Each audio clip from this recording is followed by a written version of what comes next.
Morto en setembro, canteiro en Seville, desceu cincento, futuro fabril, a esperanza feita sangue, morrer ou vencer os vampiros da noite. Ola, son César Caramés e este vai ser o primeiro de varios vídeos nos que o Celso Álvarez Cáccamo máis eu imos manter un debate sobre a orixe da geada, se é un castelanismo, non é un castelanismo, se é unha forma propia do idioma, e da súa exclusión na norma moderna do noso idioma, tanto reiteracionista como seleccionista, no noso padrón oral. Este debate comezou a partir dun artigo meu no que eu dicía que a exclusión precisamente desta forma non coincidente co español, hato non é igual a gato, viña precisamente da interiorización do modelo do español oral como eufónico, como o correcto, trasladado ao noso idioma, unha dependencia semellante á que se dá na escrita cando escribimos, por exemplo, na norma da Real Academia, coas mesmas, acentuamos como en español e escribimos con LL e con ñ como en español, no canto do que se fai na norma reiteracionista, no que se volve ao tronco histórico da nosa forma de escribir o noso idioma. Ben, a orixe da geada, o documento máis antigo no que se dá a geada é do século XVI, de 1594. Nos arquivos de San Salvador de Coiro, en Cangas, aparece xa grafado rejeiro, nun texto que está totalmente en castellano, aparece grafado rejeiro con J, do español J, para indicar que a pronuncia desa palabra propia, desa palabra en galego, que se realiza dunha forma semellante á que se dá no J español. Estamos no século XVI. Ben, como se produce a geada? A geada é a relaxación en posición débil do son G, é dicir, o son G en posición forte cando vai ao inicio de palabra ou cando vai, por exemplo, despois de nasal, pronúnciase dunha forma plena, e cando vai en posición intervocálica ou cunha consoante débil, dunha forma moito máis relaxada. No século XVI, posiblemente, ou incluso antes, esa posición entre dúas vogais ou cunha consoante débil acaba fricativizando e aspirándose, e dá en tres pronuncias: laringal, faringal ou uvular. É dicir, o que antes era gato e amigo, así, gato, amigo, acaba pasando a gato, pero amigo. E ese amigo acaba aspirándose nun momento posterior e sendo amigo.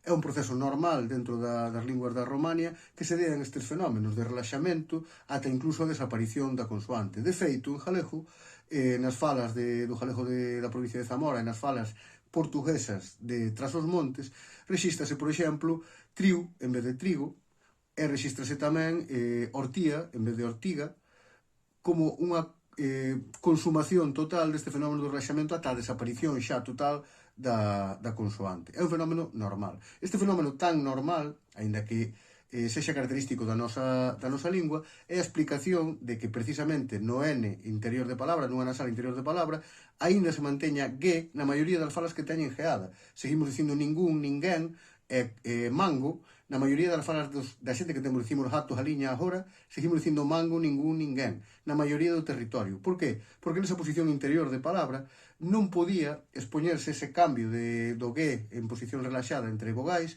que se daba noutros contextos. Por exemplo, aínda que se daba entre vogais e interior de palabra, nun momento determinado, na cadea falada acabou habendo casos de ir entre vogais, o amigo, por exemplo, o galo, ese G que vai entre o e o a, tamén está en posición intervocálica, e na cadea falada iso non se diferencia de que vai adentro ou fora. Por lo tanto, acabou se estendendo tamén a posición inicial de palabra. Pasou de ser o gato, pero o gato, a ser completamente sempre, é dicir, continuamente, en todo momento, gato. Nalgúnas zonas, este mantemento do G na nasal interior de palabra acabou derivando en ningún, en nincún, ninquén, precisamente porque, como só se conservaba o G dentro do interior de palabra nese único caso, acabaron facendo unha analoxía con 5, por exemplo, e dicindo domingo, en vez de domingo, eliminándose xa completamente o G. En outras zonas acabou enchendo completamente a nova forma de pronunciar aspirada todos os casos nos que se pronunciaba G, e dice domingo, e dice ningún.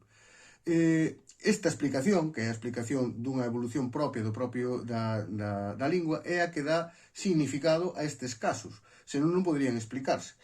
Ademais, temos rexistros de geada, xa digo, desde o século XVI, e ademais aparece no XVII e xa no XVIII, incluso, nun romance romance de Ferrol, en 1777, aparece geada por todas as esquinas no texto, grafada como J. Porque este é un dos problemas. A nosa forma de pronunciar o G era unha forma inspirada no século XVI. Se seguísemos escribindo a nosa lingua, non houvese séculos escuros, nin colonización castellana, nin formásemos parte do Imperio Hispánico no século XVI, seguramente a nosa forma de pronunciar o G, cando lésemos, sería esa. Pero non foi así. Entón, acabamos asimilando esta nosa forma de pronunciar, xa que escribíamos todo en español a partir dese momento, o son J do español. Un son que, por certo, entra tamén no español o primeiro testemunho de 1520, que acababa de entrar no español. Entón, dada esta explicación que a mí me parece a máis lóxica e a máis normal, dados os testemunhos que existen, e que ademais explica precisamente as variedades de G dentro de palabra, a tese de pensado, que di que é un castelanismo que se produce porque primeiro intentamos falar español, como non temos o son J, intentamos, que por certo é un son diferente do son da geada, non é o mesmo dicir jato que dicir jamón, son sons diferentes. El di que como non somos capaces de pronunciar ese jamón, primeiro dicimos gamón, é dicir, temos gueada, e que a partir desa gueada en español, que provoca burlas, acabamos pronunciando todo con J. Dicimos jamón, pero tamén dicimos Galicia, perdón. Entón, de aí, de pronunciar isto así en español, acabaríamos estendendo a todo o galego, é dicir, 3 pasos evolutivos pola presión do español. Claro, isto é un anacronismo, estamos vendo o século XVI e XVII como se estivésemos no século XX ou XXI, no que existe televisión, escolas, administración, servizo militar no século XX, etc., múltiplos axentes de españolización. Pero claro, no século XVI isto é impensable. Non había prácticamente contacto co español. A poboación alfabetizada era un 15%. A maioría da poboación non se movía da súa comarca en toda a súa vida. Entón, estamos falando de... as misas eran en latín. Non había escolas, ni medios de comunicación, ni nada diso. Presupor que existe un peso tan grande do español que provoca un cambio deste estilo na nosa lingua é unha barbaridade. Como barbaridade é dicir que se rexeitou porque se consideraba vulgar. Cando unha lingua non ten un estándar, como era o noso caso, toda a lingua é considerada vulgar en todo momento. E o modelo que se ten como modelo oculto é o do español. Polo tanto, a tese de pensado é unha tese supremacista que parte da nosa incapacidade de pronunciar a lingua do colonizador, que esquece que sí que tiñamos G, porque ainda o mantiñamos en interior de palabras despois de N, de nasal, de N, que tiñamos os dous, jato e ningún, temos os dous sons, é que parte de que houve unha confusión gráfica. Pero claro, como vai haber unha confusión gráfica cando a maioría da poboación non sabe escribir nin ten contacto co español? Quen eran eses que se burlaban dos que non sabían pronunciar en español se ninguén aquí falaba español? O conde de Gondomar no século XVII di que non atopa ninguén con quen falar en español en toda Galiza, que non hai con quen practicalo, que ten que falar galego porque non ten con quen practicalo. Entón, é unha tese que parte dunha posición supremacista que intenta explicar unha diferenza nosa con respecto ao español a partir dunha influencia do español para desprestixala, é que parte tamén da nosa incapacidade para sermos quen de pronunciar a lingua do colonizador. Por aquí remato a miña primeira exposición e espero a resposta do Celso. Ola, chámome Celso Álvarez Cácamo e sou profesor de Lingüística na Universidade da Coruña. Embárcame César Caramés neste tete-a-tete, esta regueifa, sobre o tema da geada, o fenómeno da pronuncia galega de palabras como secuencias, como o gato, como o jato, basicamente. Pois entraremos en definila. César escreveu un artigo no cal cuestiona, en parte, entre outras cousas, o que se chama a tese castelanista da orixe da geada de José Luis Pensado, basicamente, por colonialista, por representar unha especie de visión imperialista da situación sociolingüística galega. E eu estou aquí para defender non concretamente a tese castelanista de Pensado completamente, mas sí a orixe castellana, de española, do que se entende por geada actualmente, do que entendemos por geada agora, a marxe de que pudese haber certa tendencia ou algún fenómeno interno ao sistema galego-portugués na Galiza. Mas para comezar a falar, hai primeiro que entendernos sobre que significa geada, o que queremos dicer por geada. E para isto necesito ir a facer un pouco de fonética e fonoloxía, fonética histórica, aínda que o meu campo tamén non é a fonética histórica, nin a de teoloxía, máis ben a sociolingüística. Mas, basicamente, hai un sistema tripartido de oclusivas que procede do latín pb, tada, cagá, de acordo? Que tivo certa evolución nas linguas romances, e quero explicar isto en termos de dous fenómenos complementares, ou dúas tendencias xerais complementares, que son o debilitamento e o reforzamento. De acordo? Entón, basicamente, o que aconteceu do latín para as linguas romances, polo menos da faixa occidental, central e oriental, do ibero-romance, foi un proceso xeral de debilitamento destas oclusivas en certa posición, que é a que nos vais interesar para entender o fenómeno da geada. Por exemplo, de lupu, houve un debilitamento desta oclusiva a lobo. Agora explicaremos máis sobre isto. De latu a lado, e de lacu, por exemplo, a lago, non é? Vale. Concretamente, o proceso sería, primeiro, por un paso desta oclusiva surda, que é máis forte que a oclusiva sonora, voceada. Lopo, lobo, de acordo? Mais aínda oclusiva. Teríamos en latu, latu, dental, lado, oclusiva sonora. E en lacu, lago, tamén oclusiva sonora. De facto, estas oclusivas mantéñense en variedades do galego portugués. O lobo, o lado e o lago non se relaxa, non se fricativiza. Ou seja que podemos postular que un primeiro estadio foi este debilitamento da oclusiva surda en sonora. O seguinte paso de debilitamento é a fricativización destas oclusivas sonoras, de maneira que de lobo pasouse a lobo primeiramente, lobo de lado a lado, e de lago a lago, lago, que é o que se encontra de facto en dialectos galego-portugueses, lago, lobo, sin chegar á pronuncia actual máis frecuente destas, que é a aproximante, un paso máis no relaxamento. De maneira que agora dicemos lobo, un aproximante, onde a boca está menos tensa, a lingua abaixase de facto, lado, a lingua máis abaixada, e lago, o símbolo é o símbolo da fricativa, máis con este diacrítico aquí, que significa lingua máis abaixada, quer dizer, boca un pouco máis aberta, por tanto, máis debilitada, e de facto é a partir de aquí que caen totalmente, se pode dicir lao, eu postulo que é a partir desta aproximante que cae, incluso que pode caer en formas como lo, e lo pode proceder perfectamente dunha aproximante relaxada. Moito ben, mas entón, que encontramos na geada? Que constitúe exactamente a geada, polo menos tal como o entendo, e por que a geada se pode considerar entón un fenómeno de alguma maneira influído polo español, é dicir, un castellanismo. Repasemos o proceso entón de debilitamento deste K intervocálico primeiro en latín.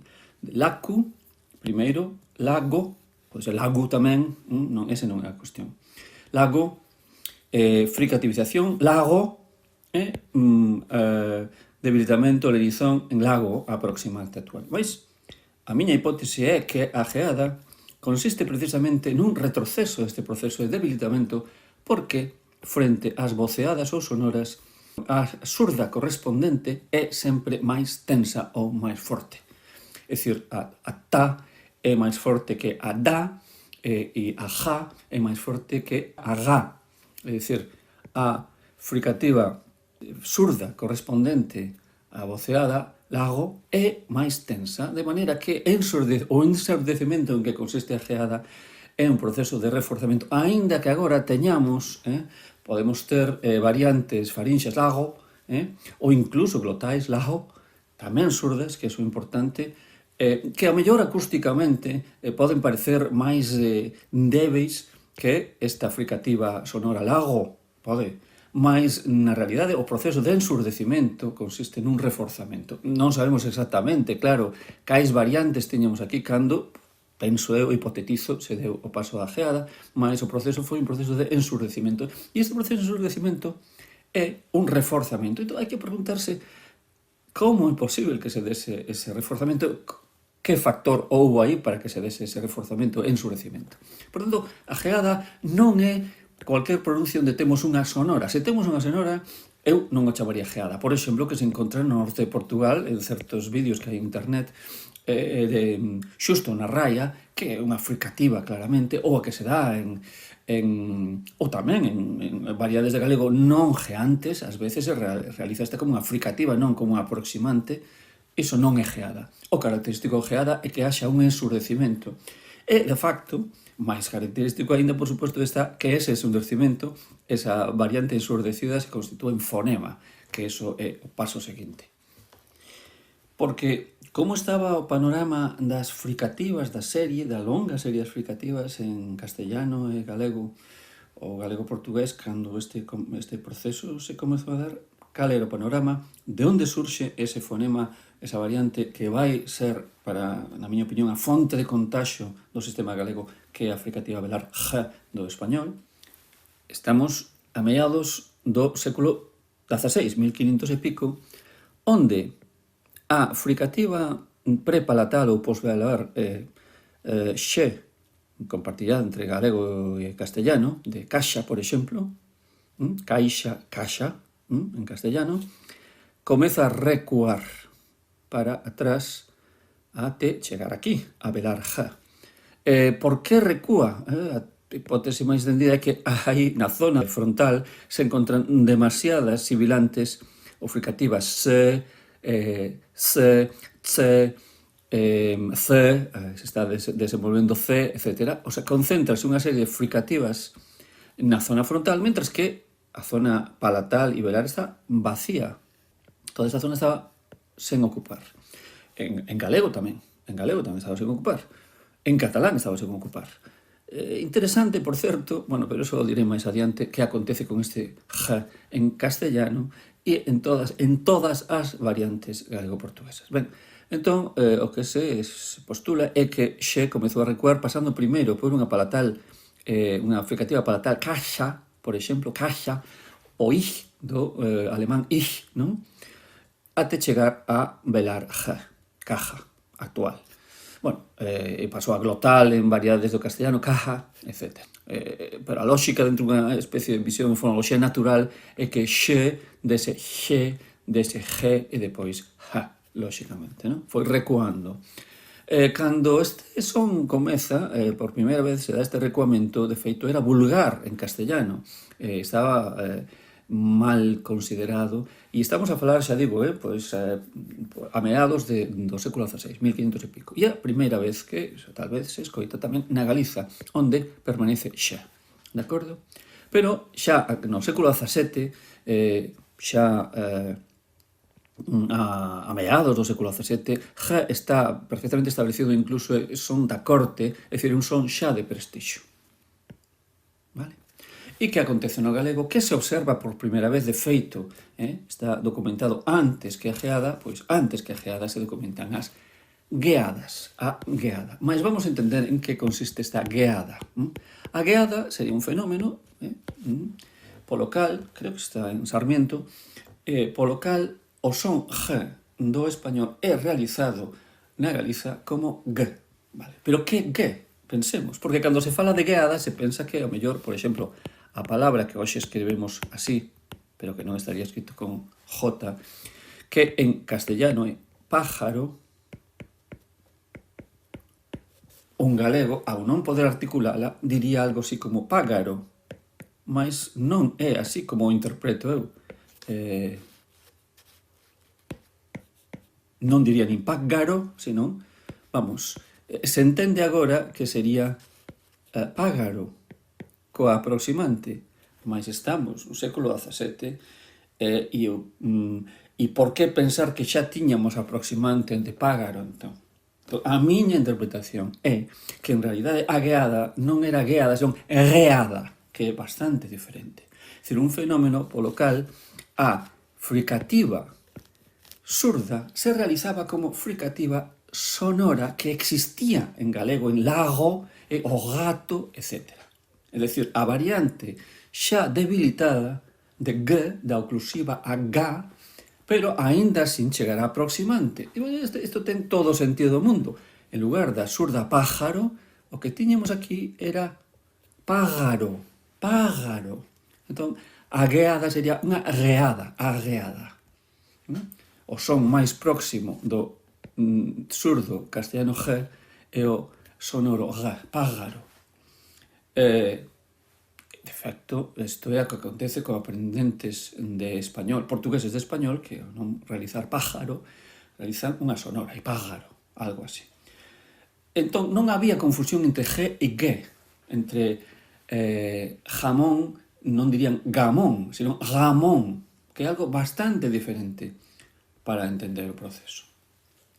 Seguinte paso, realmente.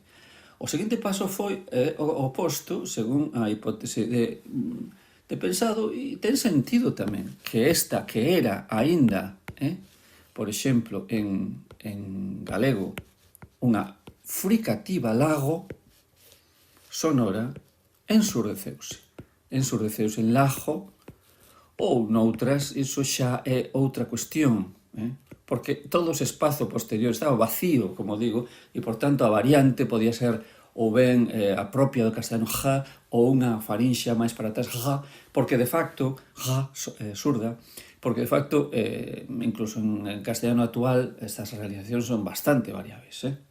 Esta é, por tanto, a miña primeira entrega sobre o asunto. A geada representa un fenómeno de fortalecimento frente contra un proceso de debilitamento xeral que se dá no ámbito galego-portugués. E a influencia, entón, para este reforzamento é do castellano. Claro, se a pensamos desde as pronuncias actuais, lago, logo, o gato, entón é máis difícil de explicar. Mas a miña hipótese é que o reforzamento se deu no momento en que estaba espallado no ámbito galego a variante fricativa, lago, o gato, sonora, non a variante aproximante lago, o gato, actual. Ben, antes de nada, quero agradecer ao Celso a súa boa vontade e o esforzo que fai seguíndome a min a leria en que o metín para poder debatermos sobre esta cuestión. Agradezo-llo de corazón, ademais, porque acho que é un tema moi interesante, sobre todo para a xente que somos galegofalantes e temos geada, ou somos descendentes de xente que tiña geada, polo tema da identificación co idioma, que parece unha cousa menor, pero realmente ten a súa importancia. Ben, dito isto, tamén quero dicir que discrepo completamente co que di Celso. Discrepo por varios motivos. O primeiro, para min fundamental, é o punto de partida, o punto de chegada da súa teoría. O punto de partida é unha hipótese, é unha suposición, é dicir, unha creación, unha invención que necesita no desenvolvemento do que ele está a explicar para xustificar o punto de chegada. O problema é que o punto de chegada é erróneo. A geada non é a pronuncia velar, jato, senón a pronuncia faringal, jato.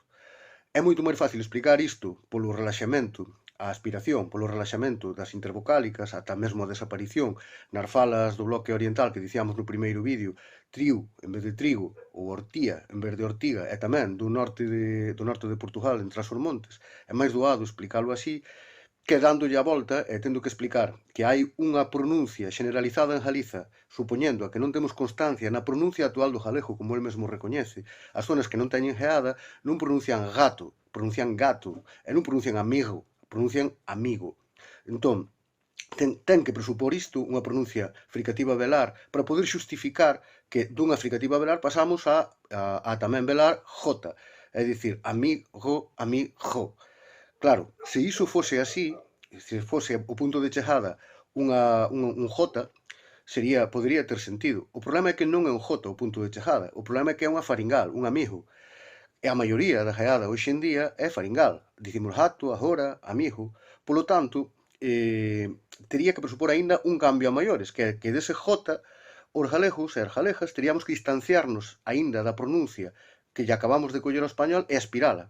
Entón, é un proceso un pouco extraño, porque primeiro cambiamos a nosa forma de pronunciar, que é parecida, teóricamente, polo que di el, supoñendo que falásemos todos así, que hoxe ninguén ten esa pronuncia G, teríamos que presupoñer que aínda despois tivemos outro cambio máis aspirándoa e distanciándonos da pronuncia do español que acabamos de adquirir.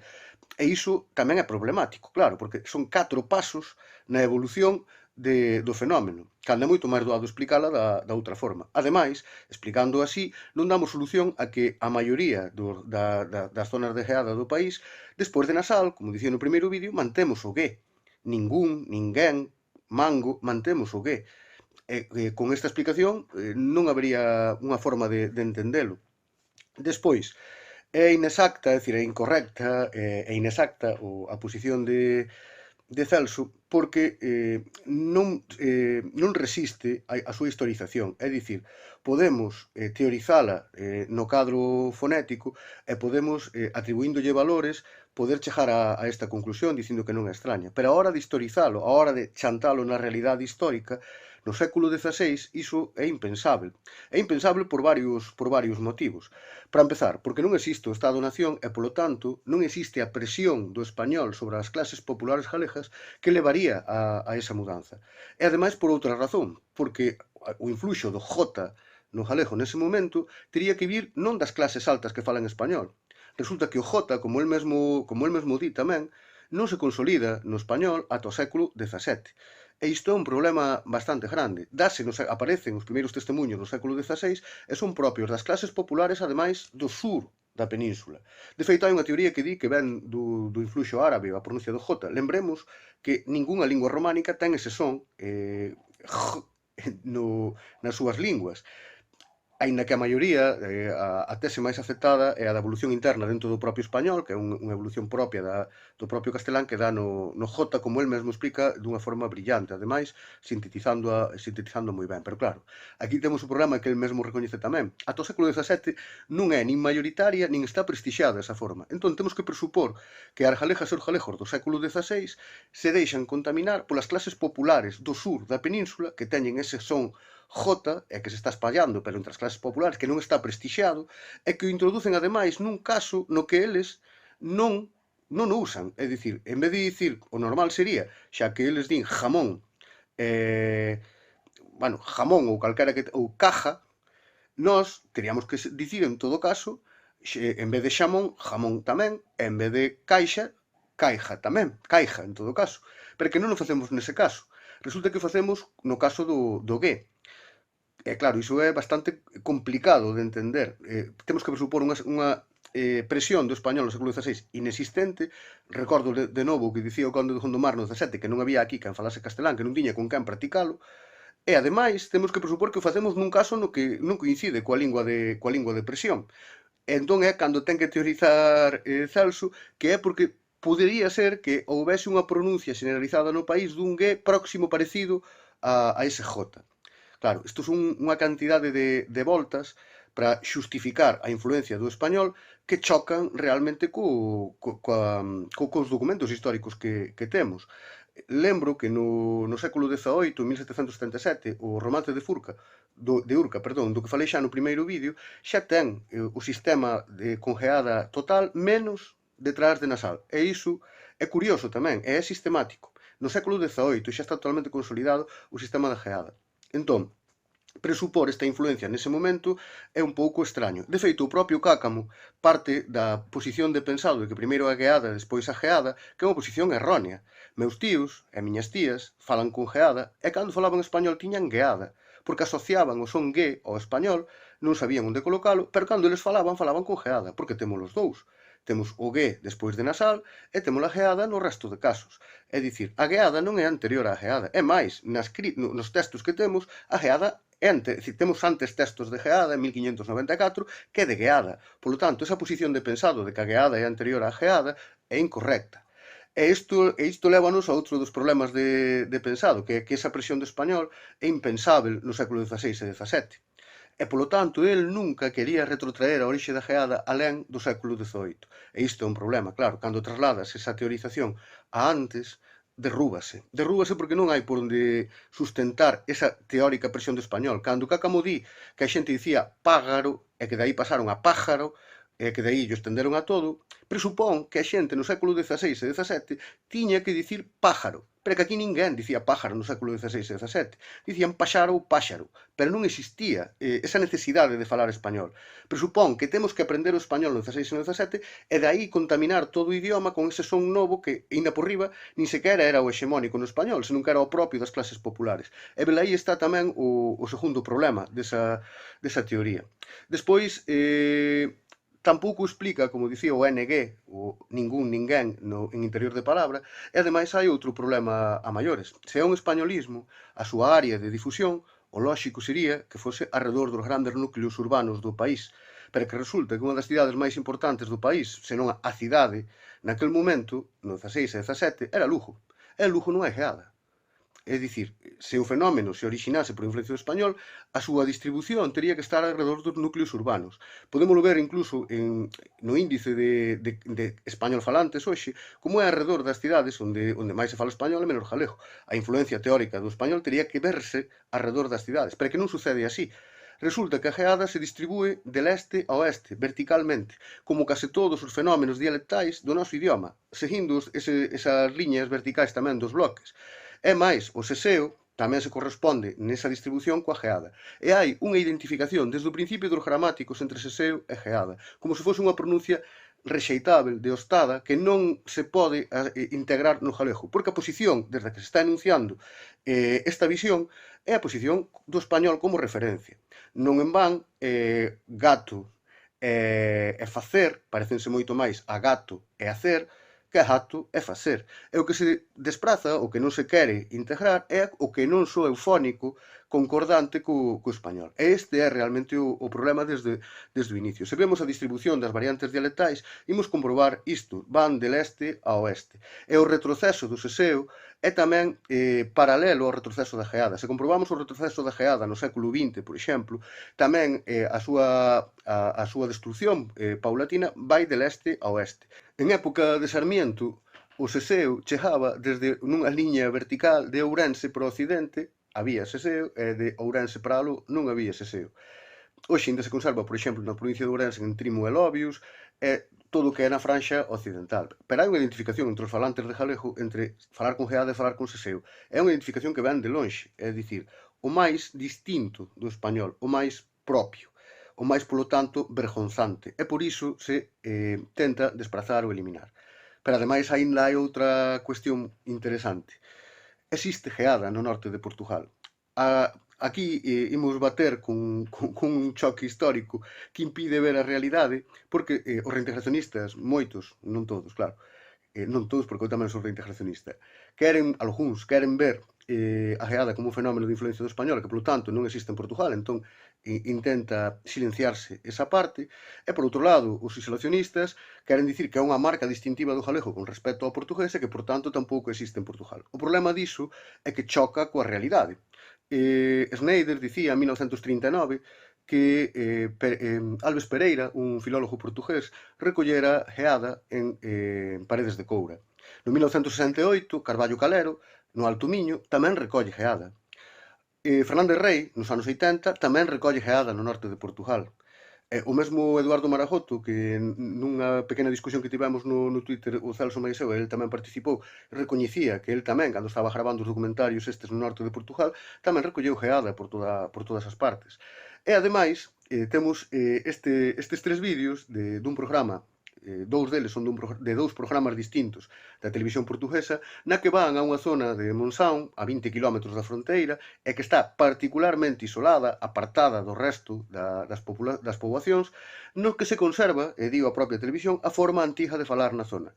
Imos escoitar dúas destas señoras provenientes de dous deses programas e imos escoitar ao principio a unha señora de 1978 do documentario Monte é Noso de Llorén Soler, que é de Xeve, dali ao carón de Pontevedra, pronunciando a palabra agora. Imos escoitar as tres. No, agora quedamos sin regalar nada. Poucas. Agora hai poucas. Antes había moita gente, agora hai pouca. O rec agora era para ser matado nos Santos, porque nós lle facemos matanza nos Santos. No, agora quedamos sin regalar nada. Poucas. Agora hai poucas. Antes havia moita gente, agora hai pouca. O rec agora era para ser matado nos Santos, porque nós lle facemos matanza nos Santos. Efectivamente, din agora, as tres din agora. Hai geada no norte de Portugal, desaparecendo, case prácticamente extinguida. Sí, como desaparecendo está a geada tamén en Galiza. Por qué? Pois pola presión do estándar. Se ti non és alfabetizado na túa lingua e si noutra, mantés a pronuncia da túa lingua como propia dese código que utilizas internamente e a outra asúmela para situacións en público e tal e para escrita. O problema é cando és alfabetizado na túa propia lingua e se exclúe a túa pronuncia, entón desaparece completamente porque está totalmente marxinada. Eu fixen algún curso de dobraxe, mesmo cheguei a dobrar, e despois, cando quixen poñer en práctica esa experiencia, esa aprendizaxe que tivera con compañeiras e compañeiros a hora de poñer voces con geada en vídeos que facíamos ou tal, tiñamos un problema moi gordo. Xente que falaba cunha geada aspirada, faringal, perfecta, mallada, como a seus avós, cando tiñan que ler e interpretar, pronunciaban J. E por que pronunciaban J? Pola mesma razón que as átonas finais, momento, no canto de pronunciala así, como estou pronunciando eu, moi pechada e con moi pouquiña forza, pronunciaban momento. Momento. É influxo da alfabetización e tamén dun modelo ortofónico que calca o do español. A hora de pronunciar, non identificaban o que estaban lendo con como falaban, senón como lles ensinaran a ler. É o mesmo que pasa coa entoación das preguntas. Lemos as preguntas en galego coa entoación que nos ensinaron no español, é moi habitual, de feito, é outro dos problemas a hora de dobrar, ou a hora de dobrar en galego, ou de facer voces en off en galego. Esa entoación do español das preguntas que nos meten de pequenos é que nos contamina a hora de ler o noso propio idioma. O mesmo acontece coa resistencia á pronuncia da geada tanto en Portugal como en Galiza. Pero abondan testemunhos históricos, como acabo de citar, e ademais os vídeos que acabamos de ver. No, agora quedamos sin regalar nada. Poucas. Agora hai poucas. Antes havia moita gente, agora hai pouca. O rec agora era para ser matado nos Santos, porque nós lle facemos matanza nos Santos. No, agora quedamos sin regalar nada. Poucas. Agora hai poucas. Antes havia moita gente, agora hai pouca.